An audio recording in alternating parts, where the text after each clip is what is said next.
everyone. Good afternoon here. I'm calling in from New England, and I'm so happy to see your faces. And this will be recorded, so if you want to share it with people in your lives, it will be available. Thank you for spending a Saturday afternoon, evening, morning, wherever you are in the world. So I'm going to share a little bit about myself, about rites of passage, and then it's going to be kind of a visual feast, a part of this. I'm going to be sharing a slideshow with photographs of our work and then a short little video, which gives you a little bit of a taste. And then I'm going to open up the floor for our last little part to have some space to hear your thoughts and reflections or any questions you might have. So, as Salo said, my name is Pooja Prema. I live in Western Massachusetts in the United States right now. I've been based here for over almost 20 years, and I'm originally from South India, from Kerala. I immigrated to this country.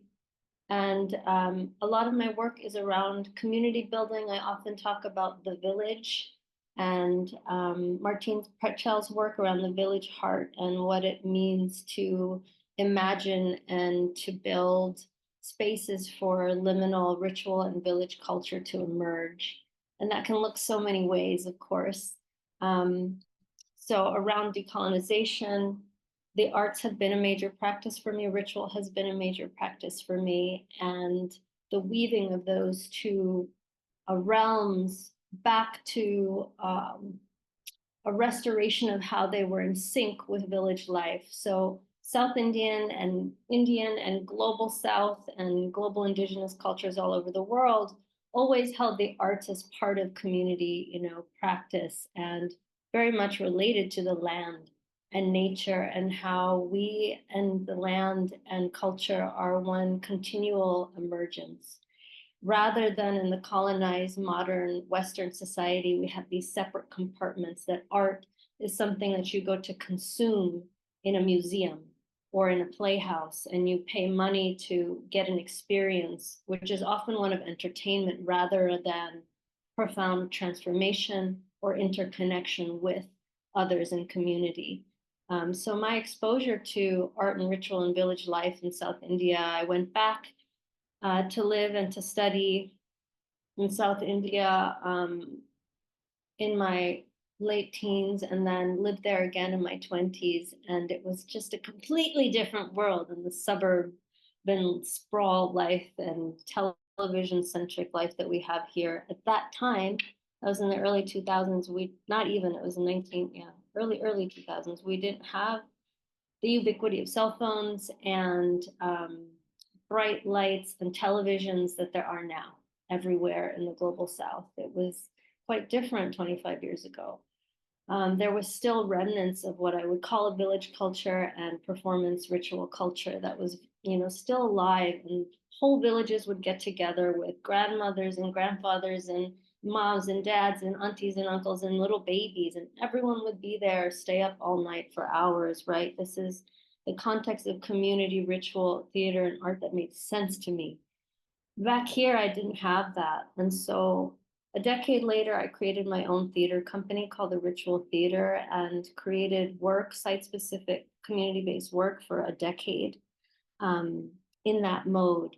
And now my work is branching out to create roots for long-term sanctuary and the weaving of nature, community, and liberation practice, which will always include the arts. Now, the projects that I'm sharing with you today are called Rites of Passage, and they were a major catalyst in me exploring what it means to create a village or to create community, what it means to create sanctuary, and to dream into and inhabit and embody decolonial futures in the here and now, as well as reclaim ancestral inheritances that really all of us have prior to 500 years ago, or if we look to when patriarchy began, that's a timeline that varies from region to region, but we could say all the way back to 5,000 years ago for European descending peoples. But at some point, we all lived in a tribe, in a village, whether it was stationary, whether it was nomadic. We all knew what it meant to belong even to our little nuclear unit of community, of tribe, which isn't the same nuclear unit we have today, right? Which is just the isolation of two people or three people or four people. We knew what it was to be in communion. And we knew what it was to be in communion with more than just like our family or even human family. We were in connection with the mountains and the rivers and the wind and the spirits of the land and the creatures of the land, right? So in Rites of Passage, this work emerged shortly after I founded my company in 2013 because I read the work of this beautiful writer and shaman visionary who passed away actually in 2021. Some of you may be familiar with the work of West African Dagara shaman Maldoma Somé. If you're not, I highly recommend his work, checking it out. I read his autobiography and he talks about initiation.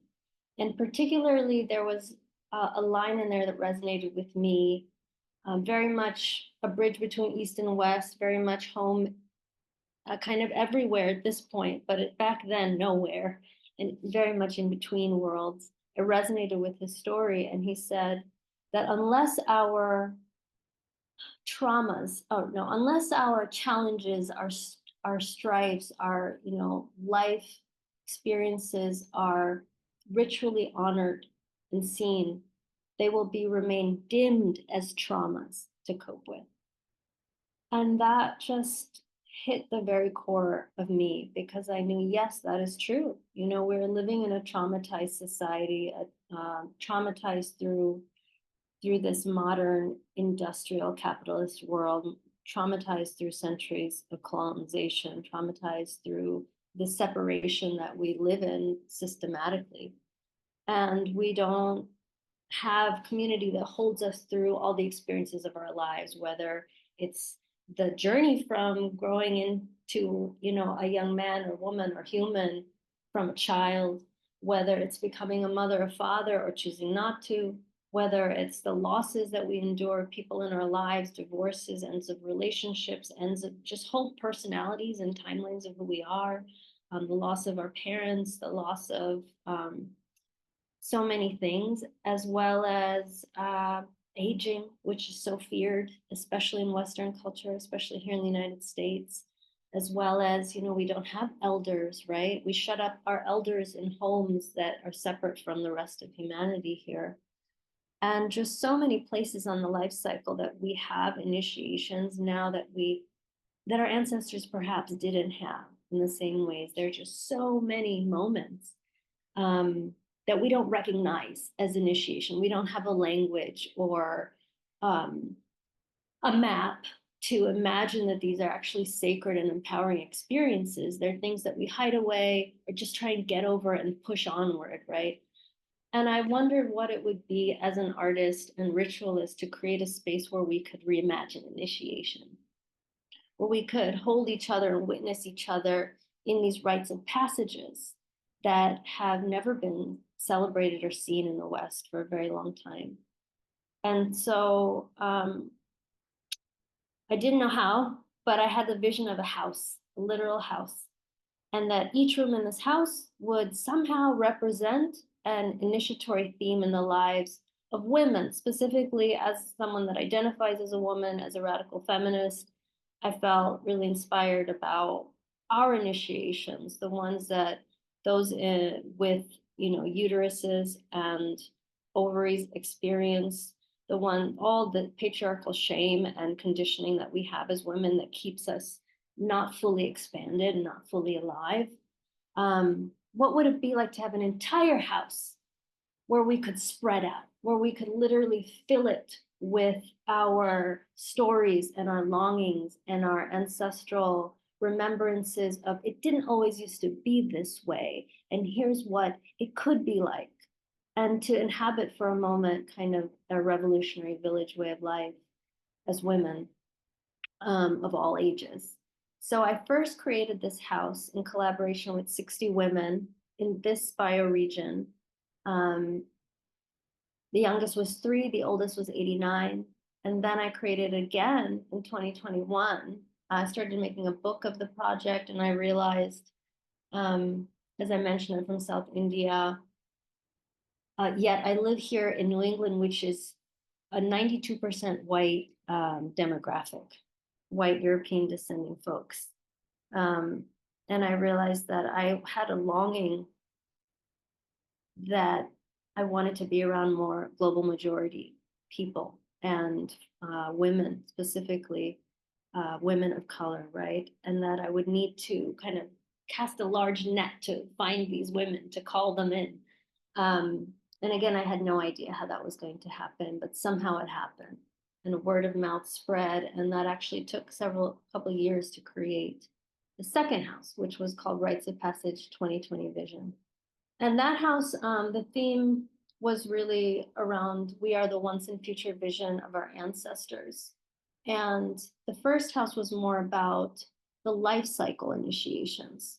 So between these two houses, the second house was again about 60 women, but pretty much all women of color. The youngest was 3, and the oldest was 75 this last time.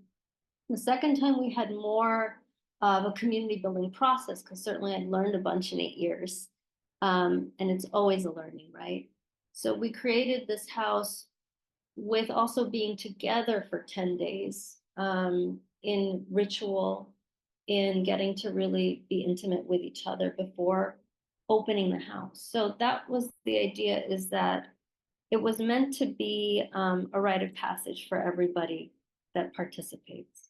It's also meant to be a rite of passage for everyone that walks through this house. So we had about 1,300 people walk through both houses together. And I must say that even as we had no idea how to do this or what we were getting into, both times just our lives completely changed. And the way we looked at our lives and the way we would continue to look back and forward, right, changed completely. Because now there was more context and room, like literal room, to inhabit the possibility of what it is to honor every single part of our lives.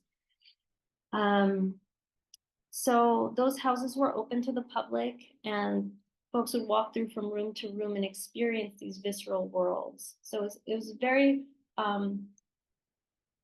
tender invitation and radical hospitality to be in the presence of our intimacy and our vulnerability around things that are actually very private, and often taboo in the culture.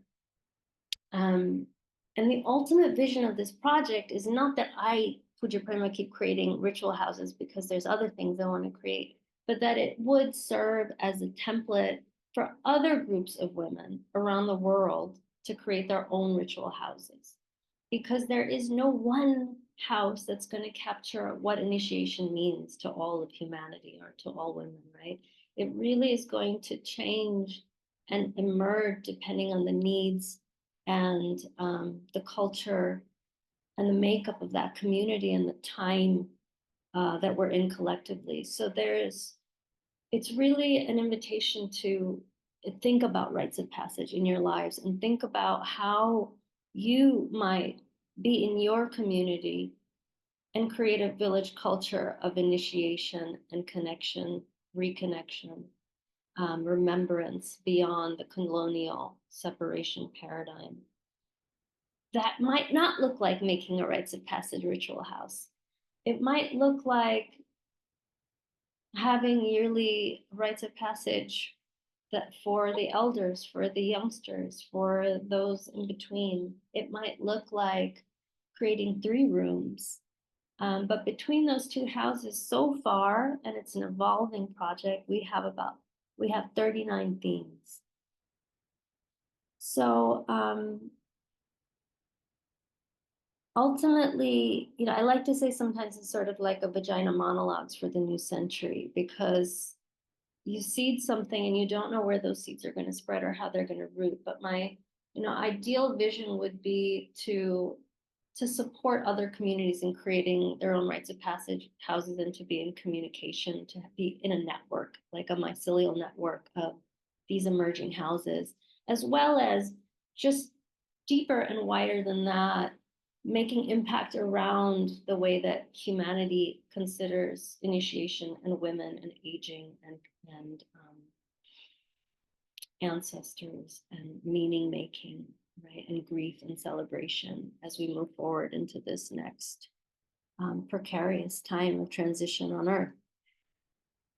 So I want to take a pause. And I just want to invite you, before I share a little bit more visually, to just check in with your body and being and see what sensations or feelings might be stirred up around me sharing what I've shared so far around women's initiation, and where you might be feeling that in your body.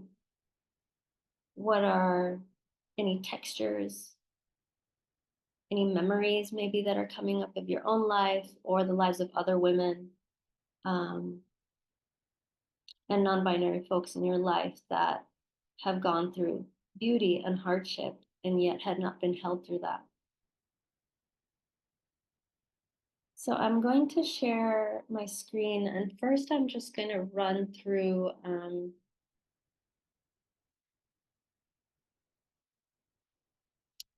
going to try and run through to show you the different rooms that we have. Just bear with me as I try to figure out the technology. And as we're looking at the images too, I very much invite you to keep tuning into sensation and memory and longing as well in your body, heart, and mind. So this is the Rites of Passage website that I welcome checking out. And we'll put in the chat. It's called Rites of Passage Project.org. We started this in 2013. An evolving collaborative project that, was born through me and between two iterations so far. So the rooms of cure, forgot to mention that they're called rooms of cure, rooms of healing, rooms of transformation. I mean cure in that way of a full, radical, liberatory transformation into that which we really are. I don't mean a temporary remedy. So I have here just the different kind of segments that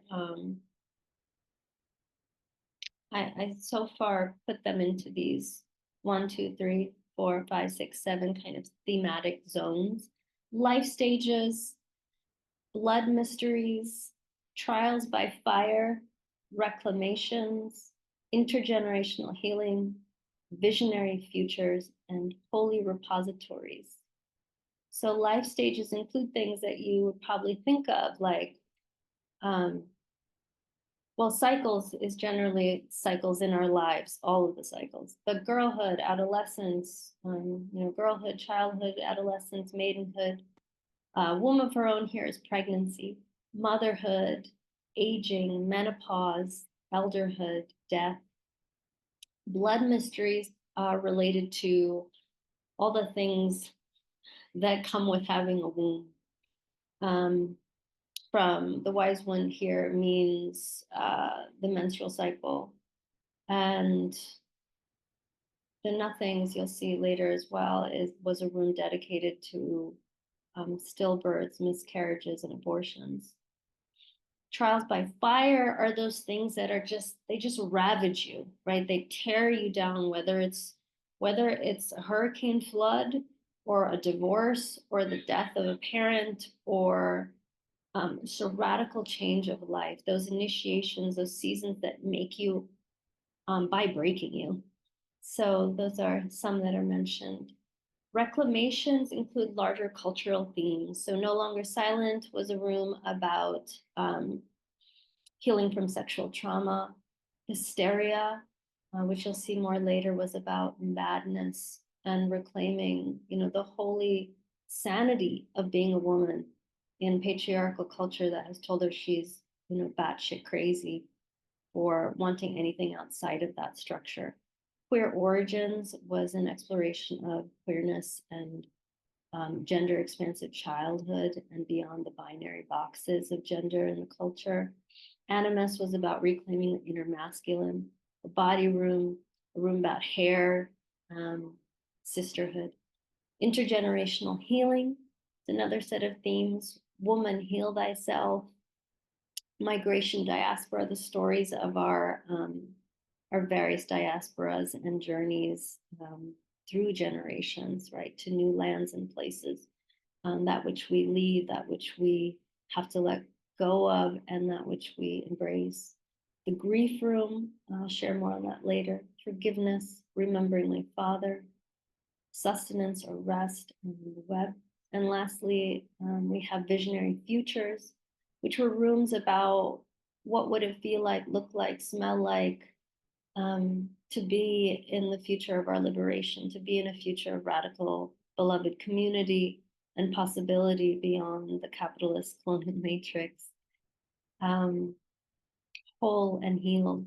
Holy repositories were closets and rooms that celebrated all the ways that women and the feminine spirit and all humanity gathers and celebrates all the things that sustain life, whether that's collections of craft or in the sustenance pantries, you'll see later, it's food and seeds, or the apothecary, medicine, the library. We had a radical feminist library. Also thought I'd read this quote aloud. Taking in all the many rites in the house, I feel expanded and open to so many other experiences, and like the world is fuller and filled with breath, song, rhythm, and color. So I'm going to very quickly show you a slideshow, which is like, my intention here is to sort of bathe you in beauty and I wish I had music, but I don't. But I don't know if, Salo, you can play music while I do this, but you're welcome to, because I didn't get the music part together. Because in Rites of Passage, it's a little house, but you guys, I think you can see my screen. Salo, if you can't, you can let me know, but I think it's working now. Not yet. Oh, not yet? Okay. We'll get there.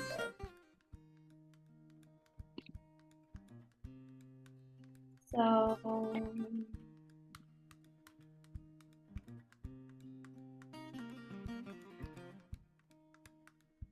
oh, I think the sound is going to stop with the share, but that's okay. You can feel it a little bit. So here's the sharing. Yeah, I can put on music. Oh. So this was a weaving at the very end of this last Rites of Passage, which was in 2021. And you see that it says unity. You'll see this entire weaving at the very end of the journey.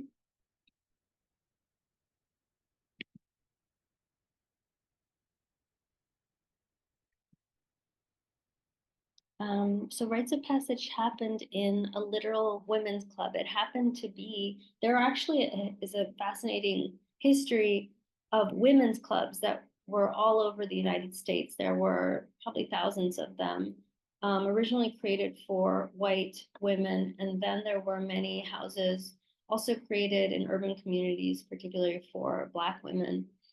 So we had one here, predominantly white community, as I mentioned again, in Western Massachusetts, that then became an art center. And this was actually the site of both of the Rites of Passage ritual houses. And you can see some audience members standing outside. And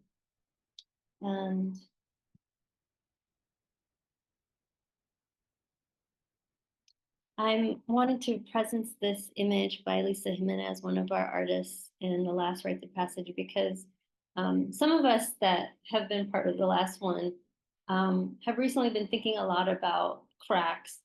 Bayo Kamalafe and others have been using the beautiful language of cracks and emergence. And I wanted to present that for me, Rites of Passage has always been about this.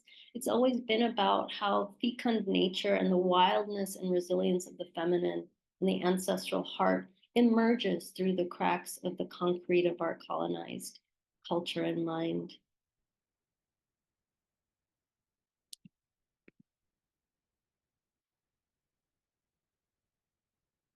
we did have music, so I'm trying to load music, but the music was different in both of these houses each time. The first time it was a brass Balkan marching band on the left that you can see these 5 really badass women.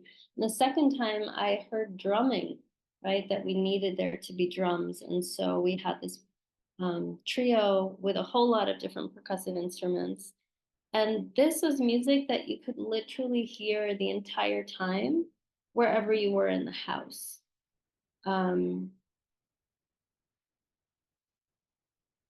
it sort of was like a literal heartbeat of the house and kind of held together, right? The magic of every different room and every different expression.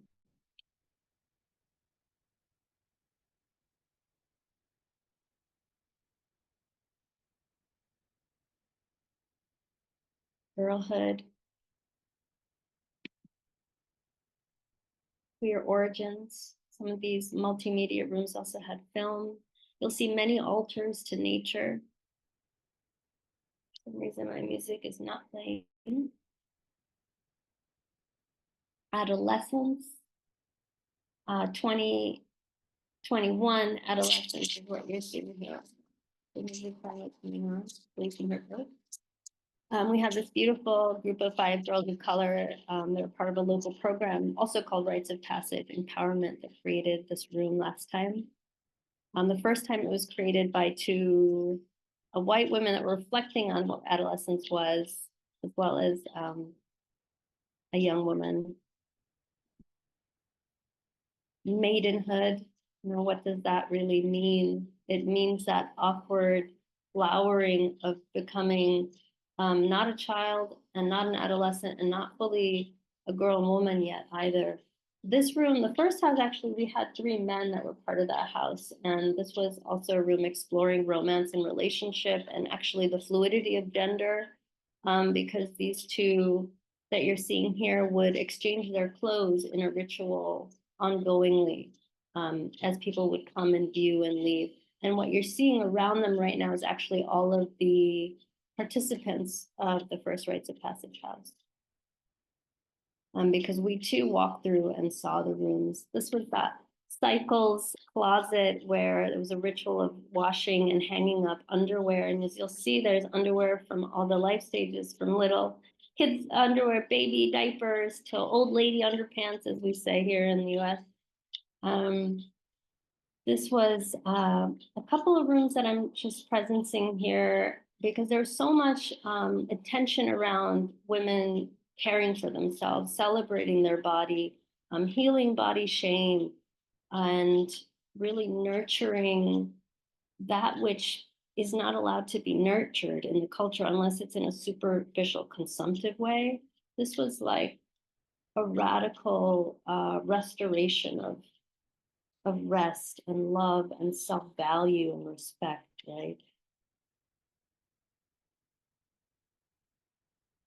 This was the body room that was in 2021 on the left with Devin Harris. You'll see the curators of the rooms of cure and some of the performer names on the bottom. This was Gail Ryan on the right, 2013 body room. Very different, right, iteration. And often you'll see the juxtaposition so you can get a feel of how very different people's visions are, different people's needs and context and longings. This was no longer secret in 2021 and no longer silent in 2013. Both were spaces and performances around healing sexual trauma, violation, and shame, and coming into connection, empowerment, healing, and pleasure. 2021, that was right after Me Too. So we wanted to keep with that and expand, that movement into the restoration of pleasure and sanctity and safety. Hysteria, as I mentioned earlier, was a room about women's madness, sexuality, mental health, and healing, created by Gabrielle Senza in 2013. And this was one of my favorite rooms. So you can see the audience gathered here around. I really like this photo because you can see, you know, the youngsters, you can see women of different ages, and it's really quite a tender thing, actually, to see these experiences. This happened in the same room, Legacy, happened in the same room as Hysteria. There was Hysteria and there was Legacy in 2021. And this room, as you see, the floor is filled with dirt. It was very much about reconnecting to the mother lifeline. You see this ginormous, gorgeous placenta hanging from the top of the ceiling there. You'll see here, this is Sarah Gershon offering a dance and planting seeds. This is Woman Heal Thyself in 2021 as well. It's a room about healing women's wombs, our connections with our mothers. You'll hear a lot about wombs and creativity and healing here in the Rites of Passage houses. This is also a space celebrating water and water bodies and the connection of human bodies and wombs specifically to water bodies on planet Earth.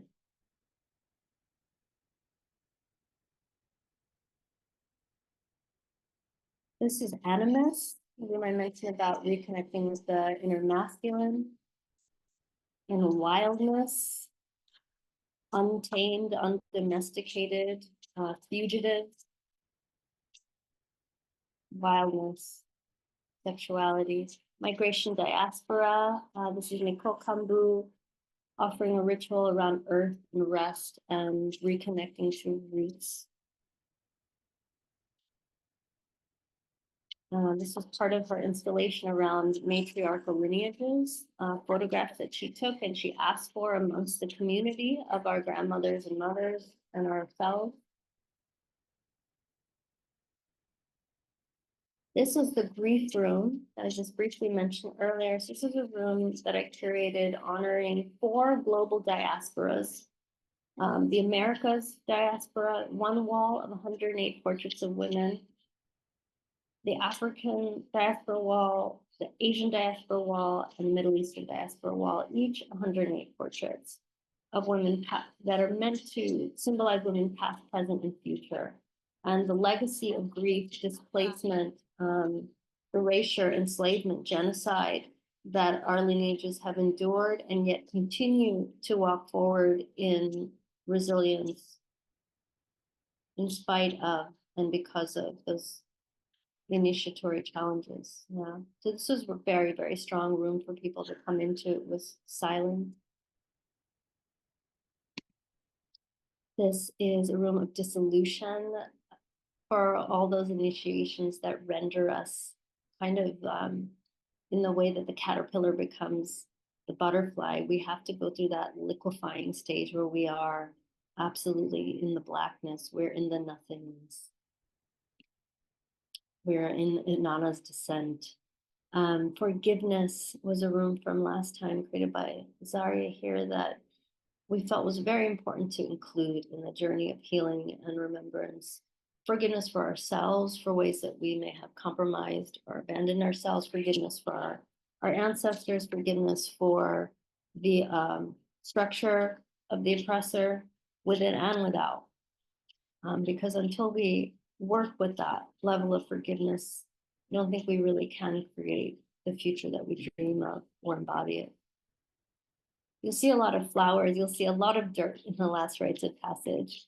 So this is a room about rematriation, that is reconnecting with the land and women, female and feminine stewardship and relationship to land, where land is no longer something that we own as property, but something that we are in alliance and respectful, co-creative relationship of nurture with. This is Brenda Salgado on the right, who would sing to these roses as a medicine woman and community racial justice facilitator and activist. She would sing in Spanish and in English to the roses. This is a room, Sustenance, one of my rooms dedicated to my own ancestors. It was meant to be a jungle and a space of rest. where all I did was nap or just lie down and be.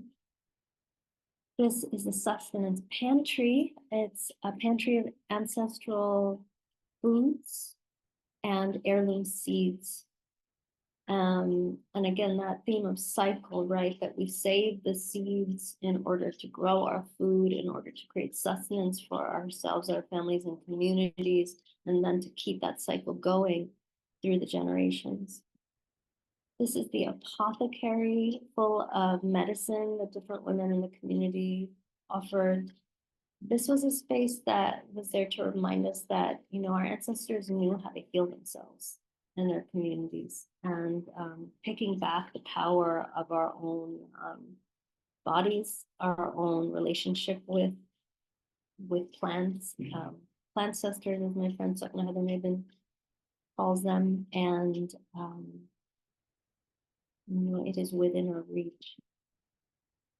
This is, there were two kitchens, right? 2013, we had the kitchen. It was actually called A Woman as Domestic Goddess. And there were women creating collages and doing all sorts of creative acts, as well as the domestic mundane acts that are taken for granted and ignored in Western society, such as washing the dishes.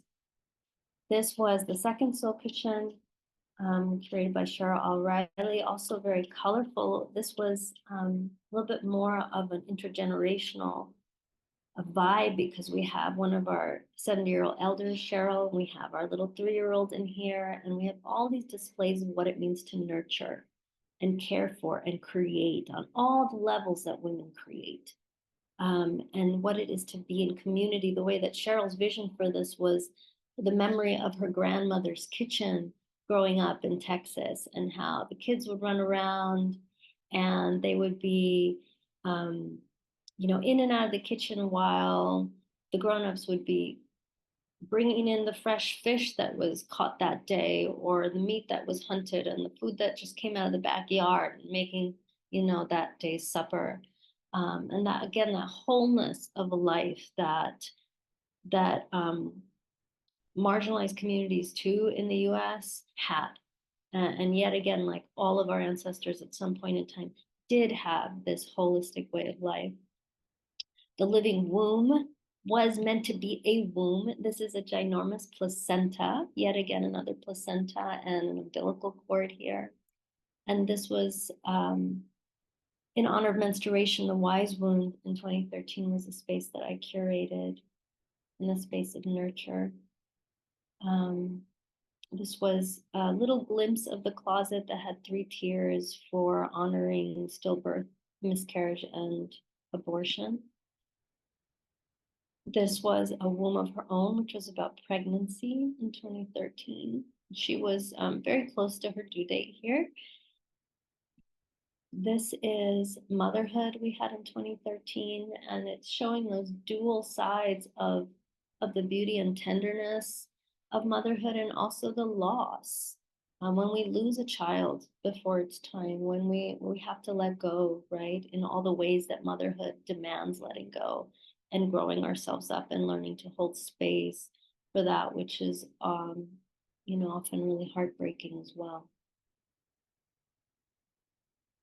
This is Soul Kitchen with Tashi and Mayari there, and motherhood again on the right, just juxtaposing the different ways that nurture shows up.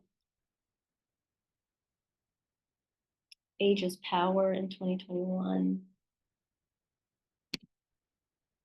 And Menopause in 2013, which is was a very beautiful room where she actually Cynthia sat and was covering snakes in velvet as a large part of the ritual process. So the rituals that people entertain over and over and over again, as you could see a little bit from here, could be anything from washing the dishes to playing bridge here on the left in the 2013 Elder Room, which was the last kind of remaining ladies of the former women's club. And on the right, a very different kind of Elder Room with 2 women of color. And they had tea, and they would welcome you to sit and have tea with them. And that was the ritual. And they had these sweet cards, which they gave to everyone, which said, "You are loved, you are a gift, go share your gift with the world.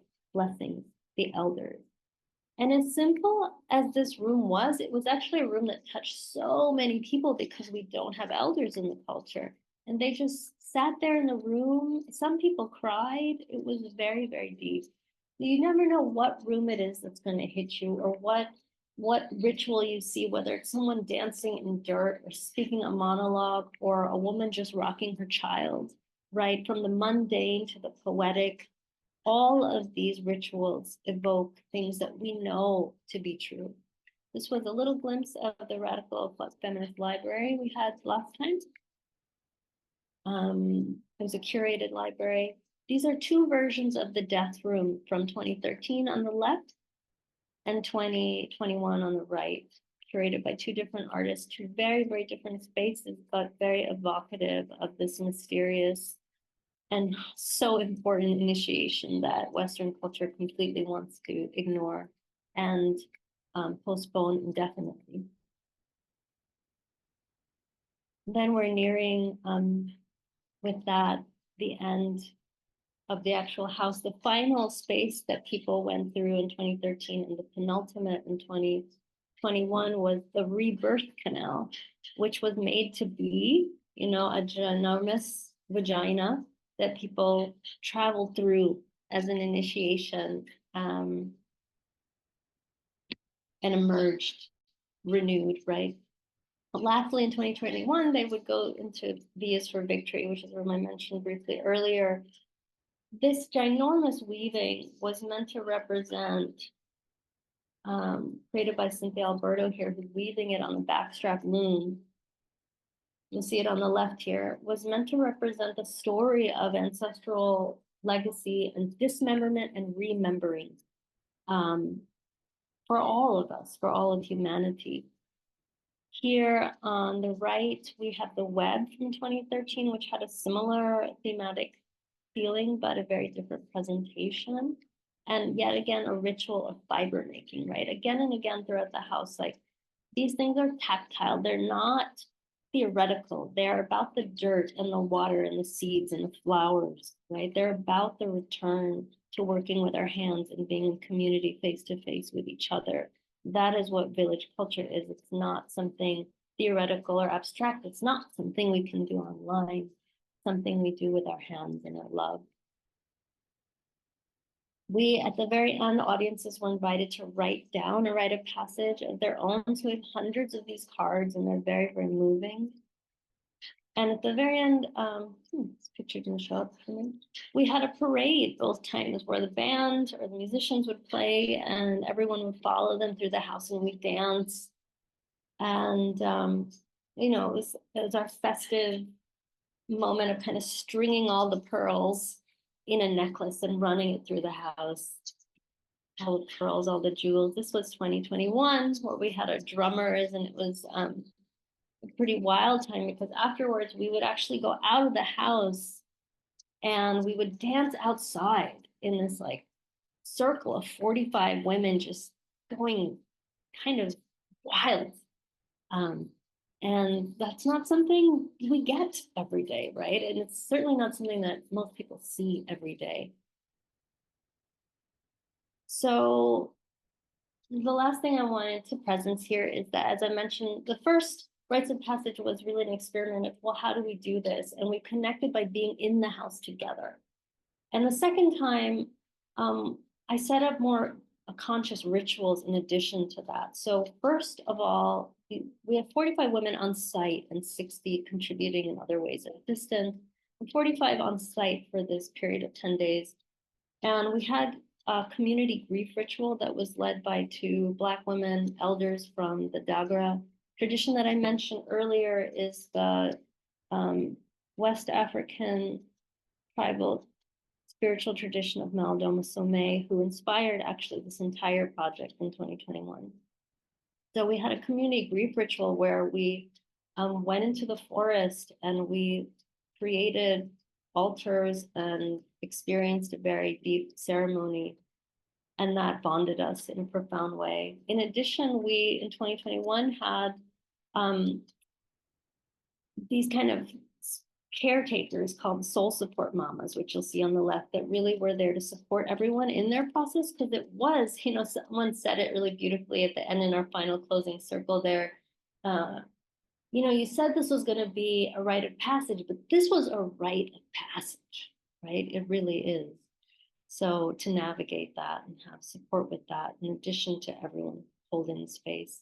And our beautiful apprentices here, who were with us actually for well over a month, setting up everything in the house with just our small core team. We were just 2, 3 people really on site, and then these amazing human beings, one of whom I'm really happy is on this call. And this is our green room, our backstage room. And I'm sharing this because, it's really important for communities that are opening up to the wider world to have spaces that are private and internal. This was never a space that was open to the public. It was a space for rest, and that community care and rest is something that you'll see in these images and all the times that we were not opening the house, but we were just being in community with each other.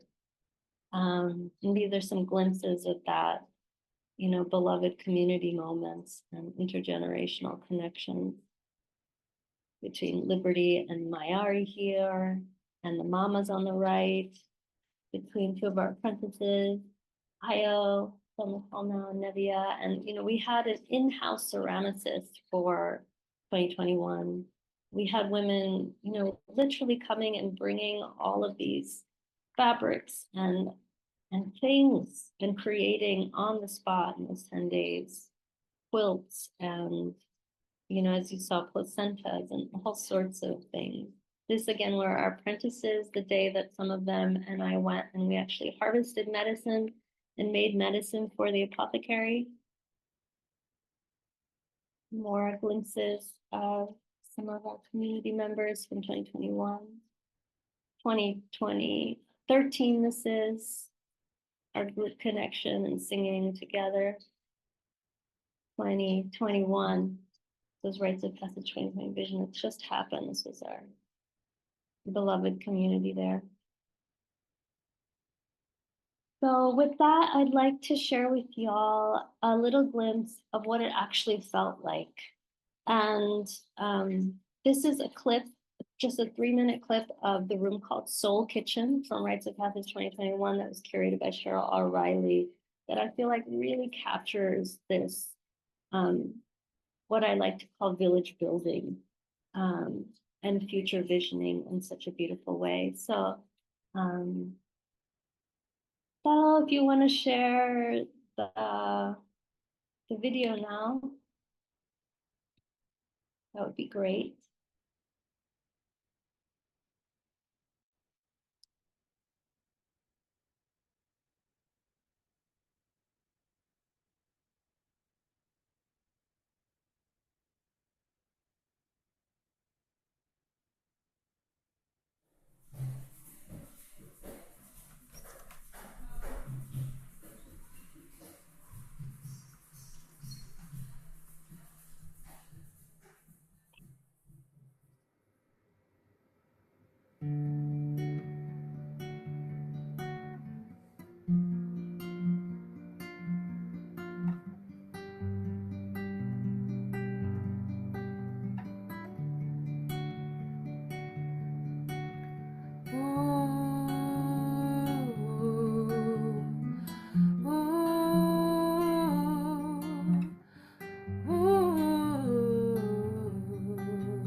Thank you. Thank you for sharing that. So I just put the link in the chat, and so you can have the website. And yeah, once again, inviting you to tune into whatever it is that you may have sensed into thoughts, reflections, longings, sensations, memories.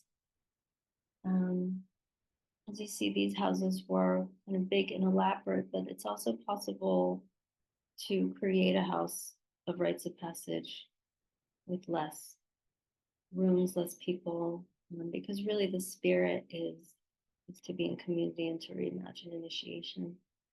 So we don't have a lot of time now left. We're supposed to end at 2:15, but I think we can take a few moments if anyone would like to chime in and share anything or questions that they may have.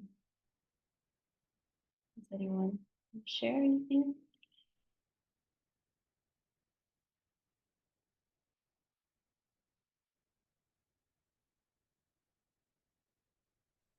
Just Go of ahead. course. Go ahead. No, you please. No, I just think it was very beautiful. I'm very grateful for your offering and for sharing. And I made note of the website. Is there contact information for you on there? Okay, awesome. Because I would love to have you on my podcast, to spread this kind of a message as far and wide as possible. But thank you.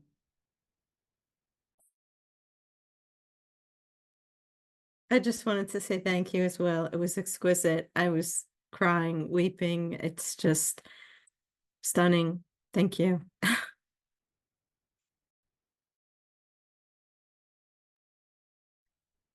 I think just something to say, like you said, Pooja, showing that video at the end, it was like seeing something I've dreamed of and never experienced. It was, and I think that the artistry with which, the whole house, all the rooms are made, but that room and then the music and it being filmed, it had that dreamlike quality, but like a dream I wish for, I believe is possible on Earth. I may not experience it myself, but I'd like people to experience it. And yeah, so just I felt incredibly moved, and it's what I'm longing for. So thank you for giving us a taste of it. Yeah. Thank you so much for those reflections and your words just now, Ali. Indeed, it was that, and it's not easy. Creating a ritual house, it is really an experiment of learning how to be a community in a culture where we haven't had that for hundreds or thousands of years, and it's really not easy personally and collectively to be intimate.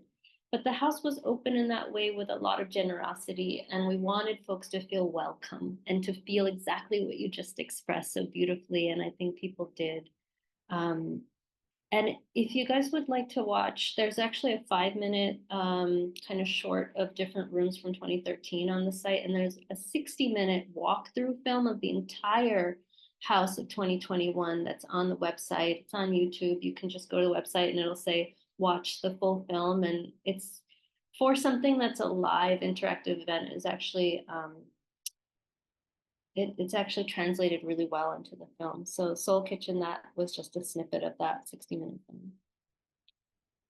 So thank you all so much for being here. Does anyone have any last anything they feel really called to say?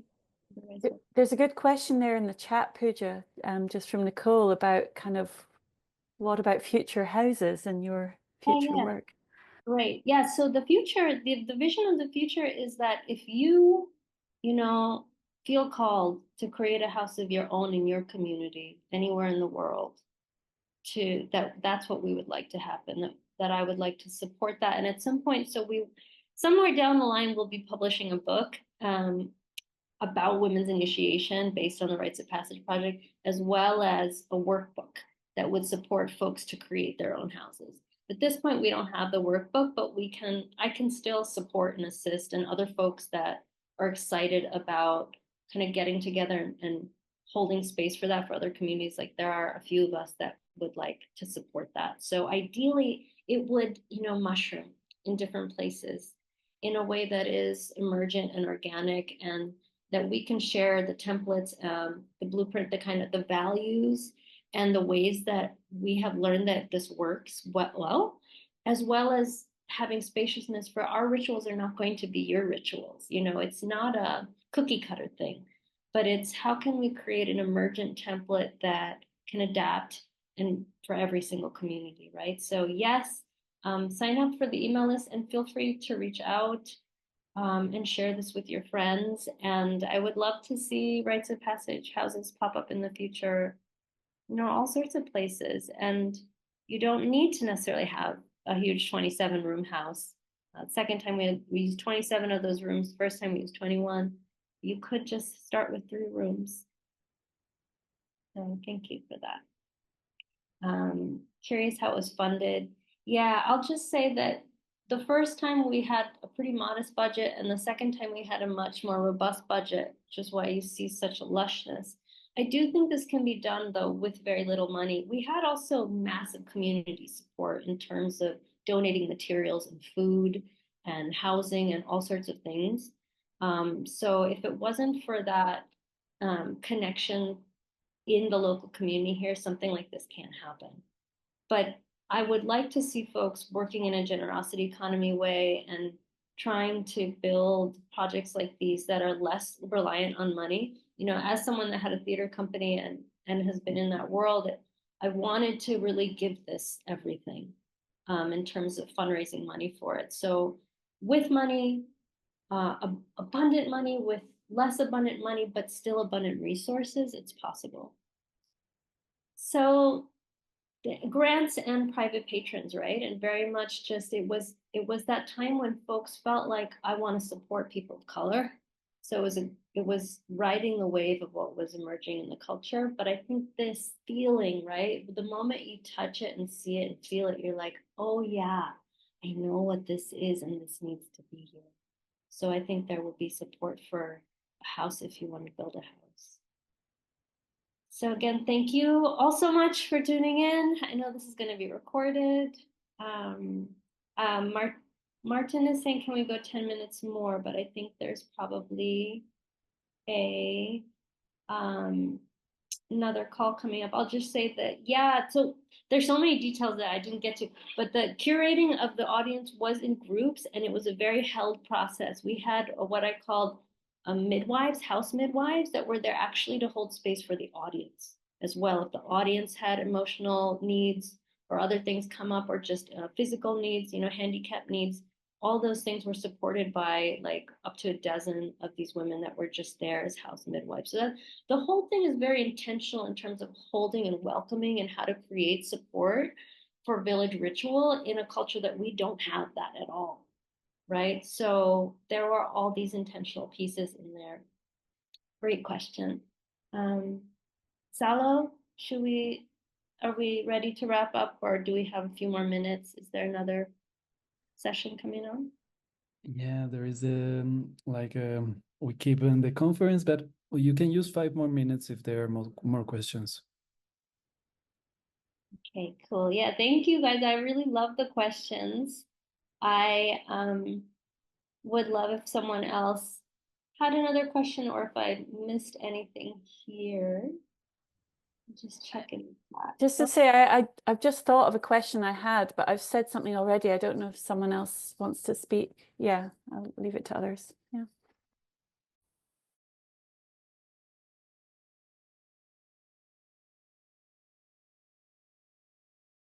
There's a few other hands raised there. Wangui? Yeah, like Nicole put down her hand. I posted some things in the chat, but it was just like beauty overload at some point, and the room, especially with the placenta, just really touched something with me. I've been in a couple of recent like theater spaces where the topic or the theme has been like trigger warning around suicides. And what struck me when I saw that image of the placenta room is actually like the cord coming down can be seen in that form. And I was just like, oh, wow, but this is life. This is life. This is the cord of actually connecting to life. It was just, I'm still with that image. I'm still like really, like it just flipped something. Yeah, so just really blown away, really like moved, like yeah, just I don't even have words. Yeah, just amazing, really amazing. And I love also the idea of the rooms of rites of passage, because traditionally rites of passage will be held in like a space that was like either a hut, especially for women in my context, in like a hut or like some kind of building. So I love how this is also like a house, and just yeah, I'm amazed. Thank you so much. Yeah, I feel that. Look, thank you. Thank you for sharing context as well. I think, Ali, if you want to ask your question, you're welcome. Yeah, I will. And also, and I saw Nicole's got another one in the chat as well. Just the one that came up for me was, I think of ritual, I suppose, as being participative. And I was thinking from watching it, a lot of it seemed to be solo performance or duo performance and installation. And I was thinking, oh, but that's still a huge experience for the audience. And then I saw at the end we could create our own rites, and there's the parade, but just wondered about that. My idea of a ritual was sort of to participate, where in this case was the participation more experiencing the performances? Yeah, that's a great clarification. I'll just say that, as I mentioned, especially in the second Rites of Passage house that we created in 2021, we did have these communal rituals of building, like about 5 very intentional rituals leading up to that. But that's not open to the public. That's the private, initiation is not something at that level that is seen other than by the village. And so why you see you will see some spaces of that collectivity, like the elder room or the kitchen and a couple other spaces. But the context of modern Western life is that we do live in houses, right? That's the other piece. This is our opening up our internal house. It's like the body of a woman. It's a house of a woman. And we do these things alone.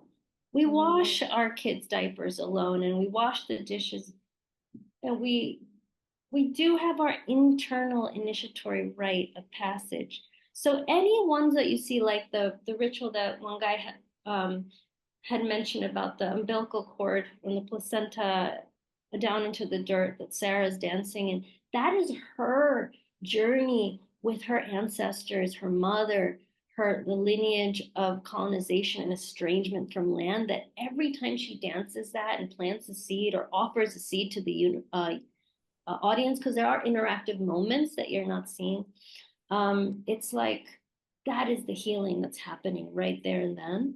So it's both collective and personal. It's kind of a blend of both, but the personal rights are very important. It's kind of a translation, maybe even we could say, of what we know in the West and what's required in order to become whole human beings. And the final piece of the parade, the dancing, the celebration, that's again bringing the village, bringing the community together, that communitas, that liminality. And for the audience walking through, you may come with your mother, your grandmother, your husband, your friend, your brother, or whoever. You may come alone, but you're walking in a group. So there's a certain intimacy there, as well as that, in a sense, it's like a voyeuristic looking at, and certain spaces and rooms you are interacted with. Like, for example, in the elder rooms, they ask you, like, how are you doing? But a lot of times it's an observation. And in ritual culture where I'm from and my moorings in South India, right, ritual performance is something that is observed by audiences. And that experience of being a mass of an audience observing, and then the ritual performer, solitary or 2 or 3, is something that is its own alchemy. And then the two have a synergy. The two have this liminal magic. Both are necessary. And that is the context that I'm coming through.